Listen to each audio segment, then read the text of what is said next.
Antidiarrheal medications are used to treat diarrhea, a word which actually means flow through. Diarrhea can be defined as stool that contains fluid weight over 200 grams of fluid per day. Increased frequency of bowel movement is also common, but not always present. Now, the small and large intestines are where most of the absorption happens in the gastrointestinal tract.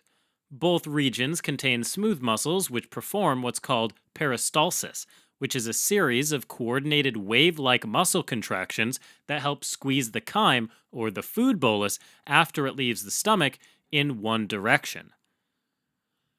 Lining the luminal surface of the intestine is a layer called the mucosa, which secretes and absorbs different molecules to change the contents of the intestinal lumen.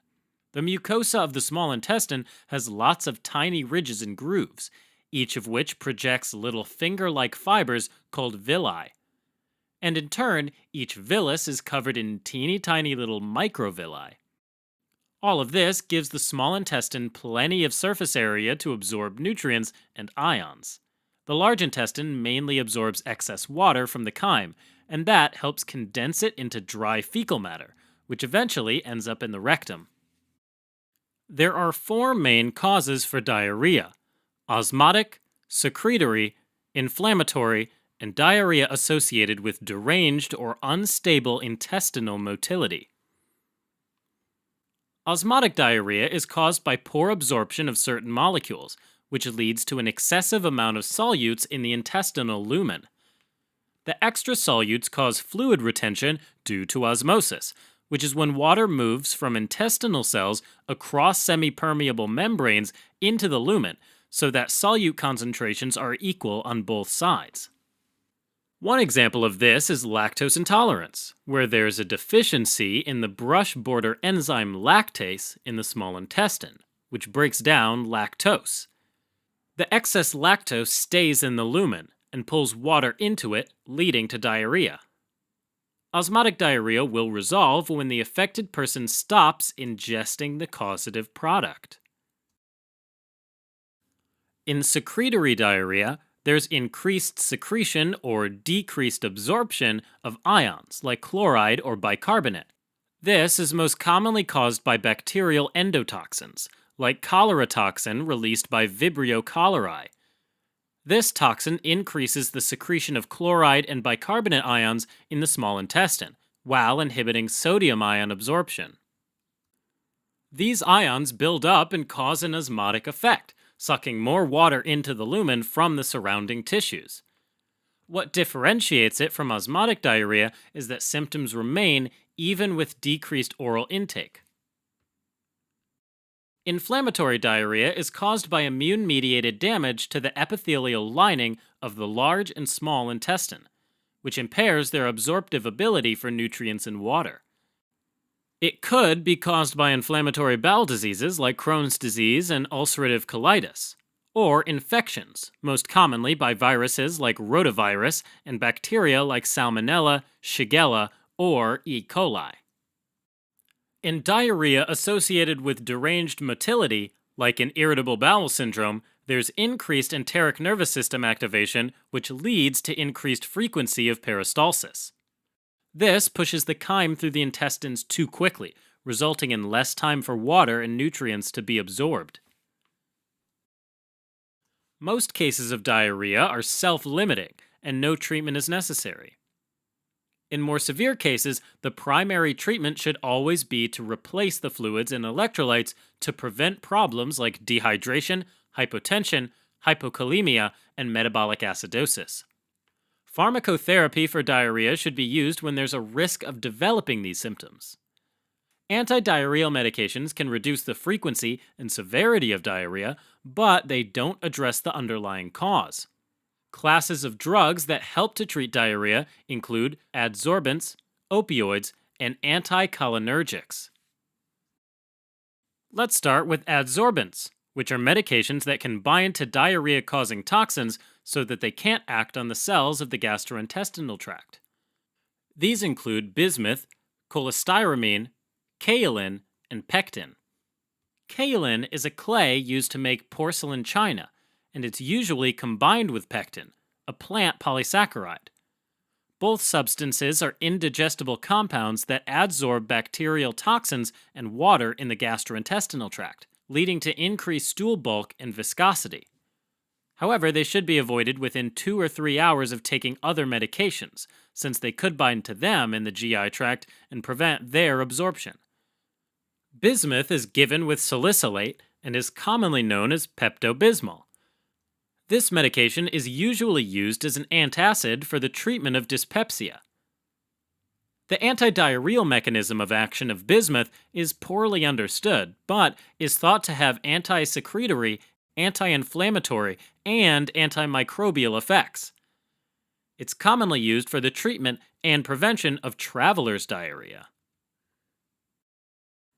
Cholestyramine is a sticky and insoluble resin that's often given as a cholesterol-lowering agent. This medication binds to bile acids and certain bacterial toxins. Bile salt in the small intestine emulsifies fats, making them easier to absorb, and stimulates both water and electrolyte secretion, which can lead to secretory diarrhea.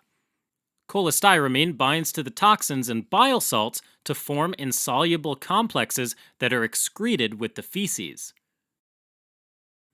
For side effects, bismuth salicylate causes ototoxicity and can lead to tinnitus or hearing loss. It can also cause the tongue and stool to turn black. In children recovering from a viral infection like the flu, salicylate can cause a life-threatening encephalopathy called Reye's syndrome. Cholestyramine can cause discoloration and erosion of the teeth if kept in the mouth for too long, and it also reduces the absorption of fat-soluble vitamins like vitamin A, D, E, and K. The second class of medications that help with diarrhea are certain opioids like loperamide and diphenoxylate that have a low risk of developing dependence. Opioids work by stimulating the mu or delta opioid receptors found in the neurons of the enteric nervous system and smooth muscle, which decreases peristalsis. Loperamide has high antidiarrheal effects, but very low penetrance in the central nervous system, so there's a lower likelihood of abuse. Loperamide has been shown to be effective in traveler's diarrhea and chronic diarrhea with very few side effects. Diphenoxylate has some penetrance in the central nervous system, which can lead to side effects like CNS and respiratory depression, as well as paralytic ileus. To prevent abuse, it's often given with an anticholinergic, like atropine, which when taken in large doses causes unpleasant side effects like dry mouth, blurred vision, sedation, hyperthermia, and urinary retention. An additional benefit of anticholinergics is that they also inhibit intestinal motility and secretion, providing a synergistic effect when combined with an opioid. Now, we want to make a simple and fun mnemonic that'll help you efficiently memorize and retain all of these pharmacology facts. For the adsorbent medications, let's have a stressed-out businessman for bismuth salicylate. His stressful job gave him gastritis, which can also be cured by this medication. For side effects, let's give him a black tongue from all the coffee he needs to drink. He's wearing headphones representing ototoxicity, so he won't be distracted by his kid, who's eating a loaf of rye bread for Reye's syndrome. To help him relax, he ordered a pecan bonsai tree, representing the pectin, and it came in a Chinese porcelain pot for kaolin. This will help you remember these two are given together. Let's have a watering can next to the bonsai tree to help you remember that aside from absorbing toxins, it also absorbs water and serves as a bulking agent. Next to the tree is the box it was delivered in, which is full of packing peanuts made of styrofoam for cholestyramine. There's a salt shaker full of green salt inside the box to help you remember it also binds to bile salts. For side effects, the letters A, D, E, and K are written on the box to help you remember the decreased absorption of these vitamins. And next to the box is a pair of brown-colored dentures to help you remember its effect on the teeth. Now, the businessman is thinking about his dream vacation, which, like all good vacations, will represent the medications that slow intestinal motility. There's an island with a tropical palm tree to represent atropine. For the side effects, let's have a guy taking a nap with a face mask on, representing sedation and visual disturbance.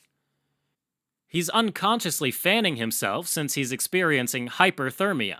And there's a tall empty glass next to him to help you remember dry mouth and urinary retention. For the opioids, let's use some exotic animals. There's a dolphin with ox horns for diphenoxylate, and it's right by the palm tree to help you remember it's given together with atropine to reduce opioid abuse.